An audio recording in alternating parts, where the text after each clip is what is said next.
is ready to be delivered and delivered in a hurry.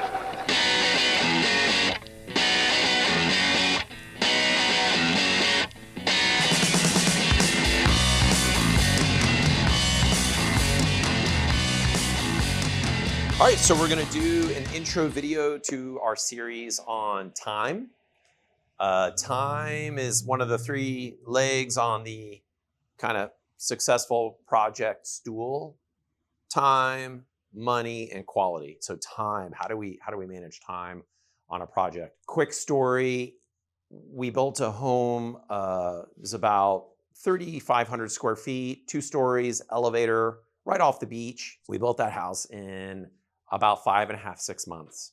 Those owners are moving in. We've also built homes of similar size that have taken almost 2 years to build. So that's the problem with time, right? Like, what makes the difference? How does this home get built in 5.5 months, 6 months? And why did this home take 2 years? There's a lot of reasons. I'm gonna give you probably the biggest reason though right now. Guess what year that 5.5 to 6 month home was built? That home was built around 2010 to 2011. What was going on 2010 to 2011? There was no construction. There was nobody building anything. It was like the one job we had for like 2 years. Again, this sort of just makes the point that if you're a general contractor and you are subcontracting most of your work out, you are beheld to the local market. You are beheld to the local labor force. You're just not gonna be able to change that. You're not gonna be able to hit a button and say, I'm gonna build a house in 6 months. Things are getting a little better now. But the point is, time as something you're representing to your end user or to your client, or time as something you're representing to your team, you really are only talking about how to manage the people that actually put their hands on the building. That's the best way to be able to control how the build is going to go from a time standpoint. Just to illustrate, if you could take all the subs that are going to build this building, if you took all those people that would build this one building and you put your t-shirt on all of them, you could probably build this thing in, I don't know, maybe 6, 7 weeks. This thing would be built, right? But when you're now subbing that out to 8 to 10 trades, and you're waiting on their schedule and you're trying to coerce them back when a material supply, when a material order was short, you see what happens, right? It just balloons. So really, when you're talking about time and you're talking about your client, if you're the client side of this and you're interviewing general contractors, if your project is relatively small, like it's an addition or it's a remodel, the contractors that have people in their t-shirts are gonna be faster. But just going back to like what you choose and how it affects time as well, things that are very custom take longer to make. So if we look up here in this roof system, you can see all these metal brackets. These metal brackets are all handmade. So from a builder standpoint, if you're a builder watching this, how do you manage against time delays? Well, that kind of stuff needs to be built early.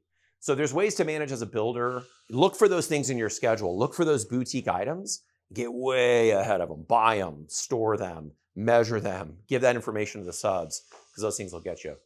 Kind of back to like a kind of a macro level thing on time to think about as well is what we call pre-construction phase of a project. We're super big on pre-construction services.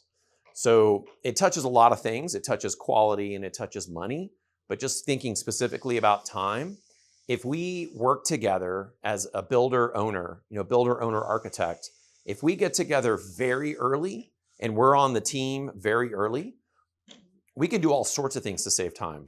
Should we stain our built-ins or should we paint our built-ins?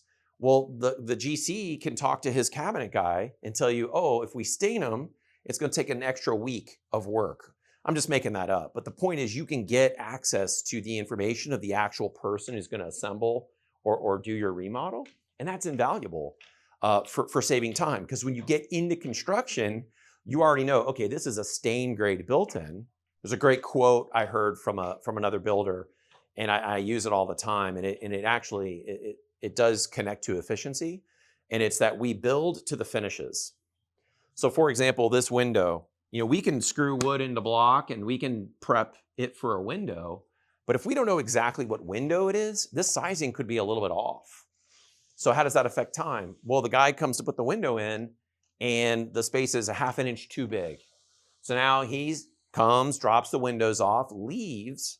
The framer has to come back, put a half-inch piece of plywood on one of the two sides or quarter-inch plywood on both sides. You see how maybe you lose 2 days, maybe you lose 3 days, but you do that 50 times on a build and you lose 100 days, right? And so it really can stack up when we don't know the finish. So it's a lot better to pick the windows, buy the windows, they're sitting in storage, they're at the supply house. Even if our site manager wants to run down there and take a measurement, he can. You frame it perfectly, you waterproof it, slam it in the hole, save time. Now on a commercial job, we understand, there's all sorts of stuff. There's loss of use. You could be opening a restaurant in New York City and you've got to hit a date. It's really better to, on the front end, just have a living and breathing schedule and then to make that publicly available to anyone who's a shareholder in the project. So that's what we do. Our schedule is published online. It's available 24/7. So that's our intro to the series on time, and hope you enjoyed it. See you next time. Yeah, no pun intended.